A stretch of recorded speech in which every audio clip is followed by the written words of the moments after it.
une longue nuit d'hiver de 1903, une ombre se déplaçait dans le sillage des réverbères. Seule la buée témoignait de son passage. Personne de sensé ne sortirait par de telles températures. Personne, à l'exception de Silas. Voyez-vous, ce n'est pas une simple tempête hivernale qui allait l'arrêter, pas quand son but était le cœur de Lucrèce. Lucrèce était une jeune femme pleine de vie et d'assurance. Elle était une personne sur qui on pouvait compter, qui était toujours la première à nous tendre la main. Elle était la bonté incarnée, avec sa chevelure dorée qui semblait avoir capturé les rayons du soleil, et son teint pâle comme de la porcelaine, elle était d'une beauté à couper le souffle. Silas était presque arrivé. On pouvait observer que les habitations étaient moins espacées. Il se dirigea vers une ruelle où les corps de quelques âmes égarées, n'ayant pas trouvé refuge à temps, jongeaient le sol. Certaines n'avaient pas encore quitté leur corps et étaient prisonniers de ce froid dévorant, qui faisait de leur chair une prison de glace. Silas sentait leur regard sur lui, attendant une dernière pitance pour rendre ces dernières heures moins pénibles. Il n'en fit rien. À ses yeux, ils n'étaient que des parasites, enlaidissant cette société. Et puis, ce n'était pas un morceau de pain qui allait les délivrer. En revanche, ce pain allait assouvir sa faim. Une fois arrivé devant la porte en bois, son estomac était bien rempli. Une enseigne indiquant le Nirvana se balançait furieusement au gré du vent.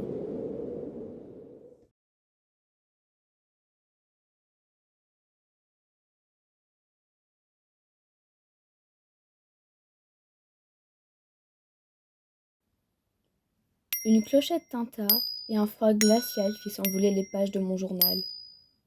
Un homme de grande taille entra dans ma boutique. Vu l'heure, je ne m'attendais pas à voir autre chose que des mendiants ou des représentants de l'église voulant me ramener dans le droit chemin. Je n'avais pas vu un seul client intéressant de la journée. Ce jeune homme semblait être l'incarnation du mal le plus malfaisant. Après moi, évidemment. Et j'étais déjà excitée à l'idée du mal que j'allais pouvoir répandre à travers lui. Quelle ne fut pas ma déception quand il m'a annoncé être là pour une banale histoire d'amour.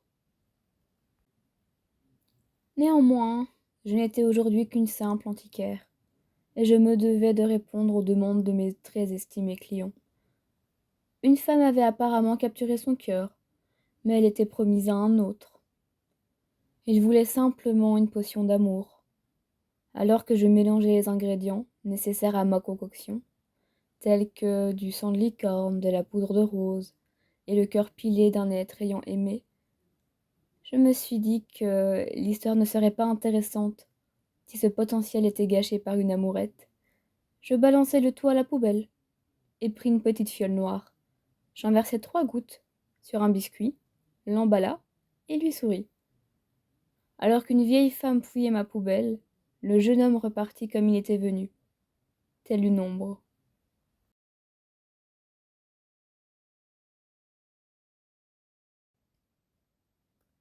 Silas était assis à son bureau, et seule une bougie éclairait la pièce.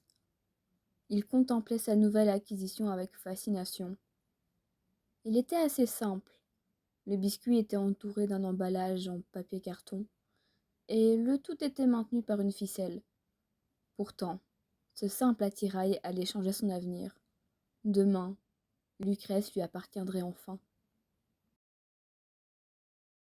Se retira et partit en barque pour un endroit désert.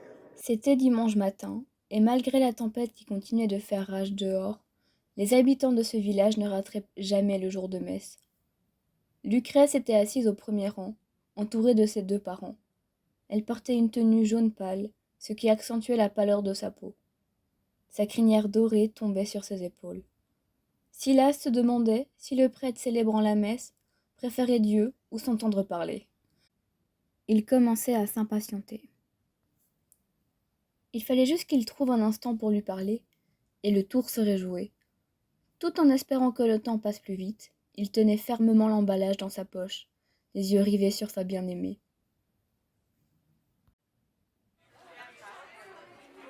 Le prêtre avait enfin fini, et les gens commençaient à se diriger vers la sortie. Il était assis au dernier rang, donc il ne pouvait pas la rater. Elle s'était séparée de ses parents, qui restaient assis au premier rang sans même se rapprocher. Peut-être s'était-il endormi durant le monologue du père Michael. Lucrèce, quant à elle, riait aux éclats avec un groupe de filles. Il se rapprocha et entendit les filles glousser à son intention. Il sait l'effet qu'il produit sur elle. Il n'a jamais eu du mal à séduire. Il est doté d'un physique assez attirant, et il en a plus que conscience. Mais aucune autre femme ne l'a jamais intéressé avant aujourd'hui. Pourtant, la seule qui trouve grâce à ses yeux aujourd'hui n'en a que faire de ses avances. Bonjour, mesdames. Je suis désolé de vous interrompre alors que vous semblez passer un si agréable moment. Mais pourrais-je vous emprunter mademoiselle Lucrèce? Lucrèce et Silas s'en allèrent côte à côte vers une alcôve un peu isolée. À force de l'observer, il sait des choses que personne ne sait d'elle, comme le fait qu'elle ne peut pas refuser des sucreries. Ils discutèrent de tout et de rien, et on finit par se plaindre de la longueur de la messe d'aujourd'hui. Il y avait de moins en moins de monde dans l'église. Il prétexta avoir faim et lui proposa de partager un biscuit. Comme il s'y attendait, elle accepta avec plaisir. Il ne savait pas trop à quoi s'attendre. Il n'avait jamais connu les joies de l'amour. Il ne savait pas en quoi ça allait affecter son comportement. Mais il s'attendait quand même à un changement, même subtil. Mais non, elle le regardait toujours comme elle regarde les autres hommes. Il n'est pas un être spécial à ses yeux. Elle n'est pas amoureuse de lui. Malgré le fait qu'il soit déçu, et surtout furieux devant cette révélation, il ne laissa rien paraître devant sa belle. Il lui demanda simplement si elle voulait bien qu'il se revoie pour un dîner ce soir, en s'attendant à ce qu'elle refuse, comme à son habitude. Pourtant, Lucrèce accepta. Elle lui proposa même de venir chez elle. Silas ne comprenait plus rien. Il la connaît mieux que quiconque. Son regard ne pouvait le tromper. Pourtant, son comportement, lui, a changé. Peut-être que le filtre d'amour prenait du temps pour fonctionner entièrement. Tant mieux. Dans le cas contraire, il aurait dû rendre une petite visite à cet apothicaire. Il n'en avait aucune envie. Cette femme avait quelque chose de malaisant. Non, plutôt quelque chose de malfaisant. Rien que d'y penser, il en avait des sueurs froides.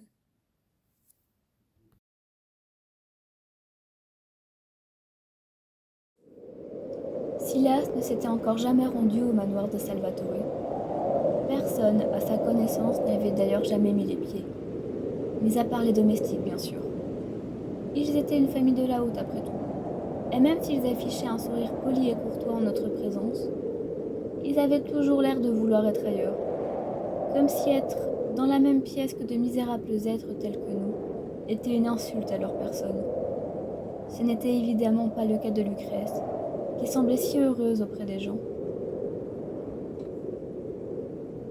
Alors qu'il se dirigeait vers la demeure de Lucrèce, il se rendit compte que le chemin était assez peu entretenu.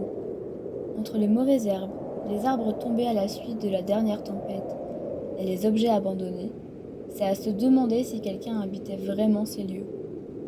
Mais bon, on était encore loin de la bâtisse. Peut-être n'était-ce simplement pas leur priorité, ou alors n'était-il que de passage. Plus il s'avançait à travers ce chemin étrange, qui ressemblait plus à une forêt qu'à un sentier menant chez des nobles, plus la sensation de danger grandissait. Ne comprenant pas vraiment la source de ce malaise, il se dit simplement qu'il était nerveux à l'idée de rencontrer sa belle. Il espérait néanmoins que ses parents ne seraient pas, ou du moins très peu de la partie. Ils avaient une manière d'être assez déplaisante, comme s'ils étaient en décalage avec ce qui les entoure. Ils n'étaient pas très loquaces, et surtout, ils étaient très lents et maladroits dans leurs mouvements, comme s'ils effectuaient ces gestes pour la première fois.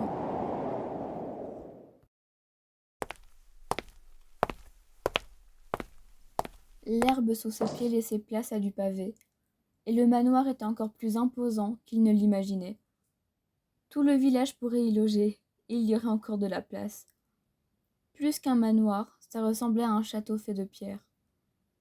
Maintenant que la richesse du lieu transparaissait, et que l'écart entre eux et lui s'affichait, il restait là, immobile devant les escaliers, se demandant s'il avait réellement le droit d'être là.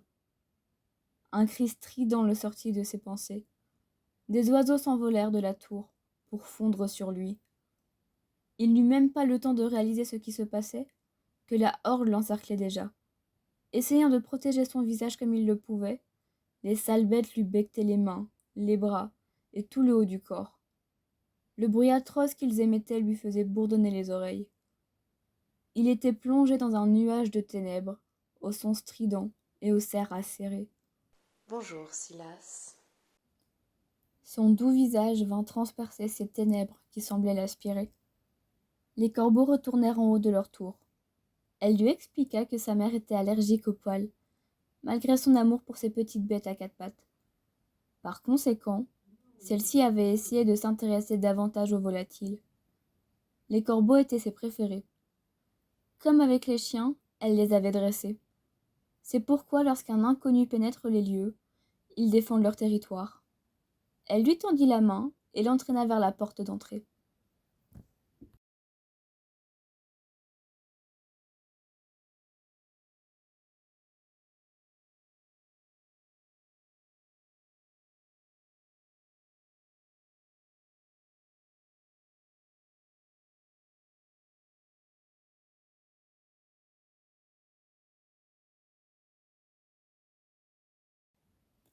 J'aime observer les alentours au travers des yeux de mon familier. C'est assez satisfaisant de voir la désolation apportée en ce monde grâce à mes quelques petites actions. Un rien peut faire s'effondrer ce château de cartes qu'est l'humanité. Corbac était perché sur une autre tour, sûrement celle des Salvatore. C'est la seule demeure à être en pierre dans ce trou paumé. Je ne pensais pas qu'il serait assez courageux pour rentrer dans cette demeure des horreurs. Mais bon, j'imagine que cet ignorant va bientôt s'apercevoir de sa bêtise.